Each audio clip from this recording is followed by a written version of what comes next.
Good morning, Karen Scholl, Operations Section Chief with the Alaska Incident Management Team here on September 30th for your operational update. Yesterday in Branch 10, the northern branch, a lot of hard work going on to the north of the fire area, up in the Grider Ridge area, Wolf Place, getting equipment in place for repair of the Dozer Lines. Moving folks around, getting organized, and then we're still waiting on some middle management for those folks to actually get the equipment going. But they're doing the work where they can and have a good plan to continue and push forward. Over in Oscar, they had snow there a couple days ago. We inserted 2 more folks in there, and they're looking at a couple hot spots. Things are looking good, but you can see we added a little bit of black line, and we'll continue to look at this corner. We're not going too far down. Just around the corner where it ties into the PCT is about as far as we want to go with the black line. And so we'll continue to send folks up in there working towards that effort. The heat that they're finding in there is heavies, so dead and downs or standing dead trees that have heat in them. And with that, we like to take care of those because in the event of some kind of windstorm, the potential for embers to get out and then just go into another heavy and then smolder there for a while and then do the same thing. That's what drove this fire in a lot of places. Just embers from heavy to heavy kept moving it. So that's what we're trying to do up there is within 200 feet of the line or so, make sure all those heavies are extinguished. As we move over into November, you'll see a little bit more black between November and Juliet. We combined that division, and so we were able to black line around Chicken Ladder and the Bishop Bowl, and we'll continue to monitor that. There are a few smokes still out there, but the majority of the smokes are done.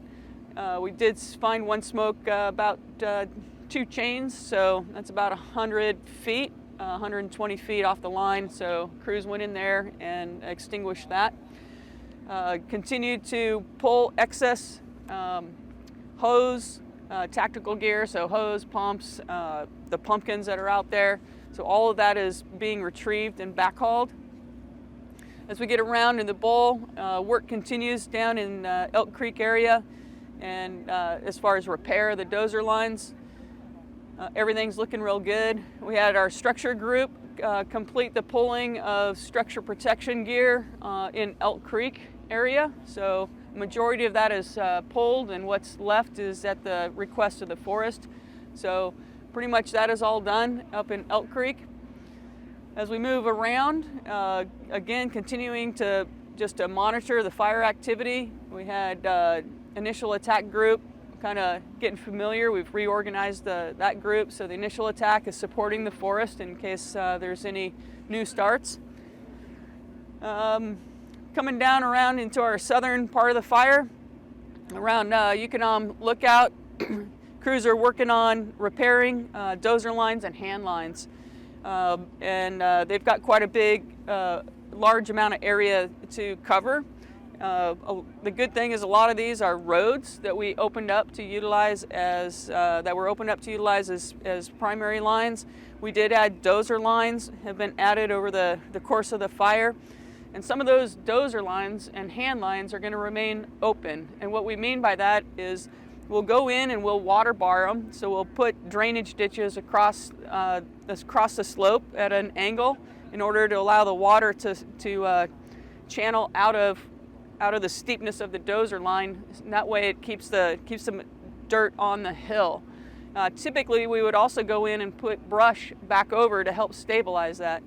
But with the fact that they want, the forest would like some of these lines to remain open for ease of access for future fires, so we don't have to recreate the wheel and actually go in and do a whole lot every time that there's a fire.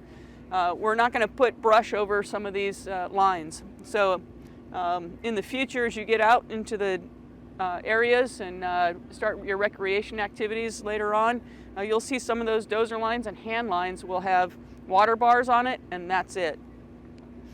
There's not a lot of brush disposal. Some of those Dozer lines and hand lines will have some brush piled on it in order to be burned, but where the fire burned and how it burned. There's not a lot of extra brushing material, so that is going to make the workload go a lot faster. As we move down across the fire, work continues outside of the fire footprint to remove all excess pumps and hose equipment that firefighters laid out in protection of the different communities. We're pretty close to being done with all of that from Oak Bottom and then all the way back up through Rogers Mountain, Marble Mountain, Patterson, T-Bar Road. All of those communities and areas really should not have any equipment out there by the end of tomorrow, really. As we move over into the Black Mountain area, you can see we put black out here. We did have some scouts go out and take a look at the heat that was still in there in this area. And they're going back in today to take care of it again. It's just heavies that are kind of deep in that area, and no concern, but we do want to make sure we're extinguishing as much as we can within a couple hundred feet of the line. So this is as far as we're going to go with the black line to the south. We continue to monitor in Woolly Creek, and yesterday there weren't many smokes in there. So the rain and the marine layer that comes in for the last 3 days is really putting a hurt on any of the smokes and heat that are in the drainage down here on the south end. Things are looking good up on Steinecker Ridge. A recon flight showed that not a lot of movement and not a lot of smokes right now. It's going to take quite a few days of drying before any smoke production really is going to get established. As they went and flew out to the east, there had been, before the last rain, a little bit of activity, just normal fire running uphill, burning out little pockets. Yesterday this looked really, really quiet. So this is also above the marine layer, so you would think that if there was anything cooking in there that they would have been able to see it, but it's looking really quiet over in this area. The rest of the fire area, again, not a lot of movement. We don't anticipate any movement to the east in the future. Little Marble fire showed no heat. They fly over that every day just to make sure that it's still sitting where it's supposed to. So a lot of little tasks happening over the next couple of days, trying to clean up the whole fire area and really get this down for a transition in the future here to another team. Besides the reduction of the evacuation orders that happened yesterday, the day before, the forest is also shrinking the forest closure area. This is good for the public. That means you can get back into some of your areas for hunting and recreating. However, a lot of the areas where the fire personnel is still working is still closed. So we'd like you to look at NCWeb or the Klamath or Six Rivers Facebook pages to get more information about where those forest closures are. We're still trying to keep public out where we've got firefighters working, just trying to make sure that everything's safe in there before we let publics in.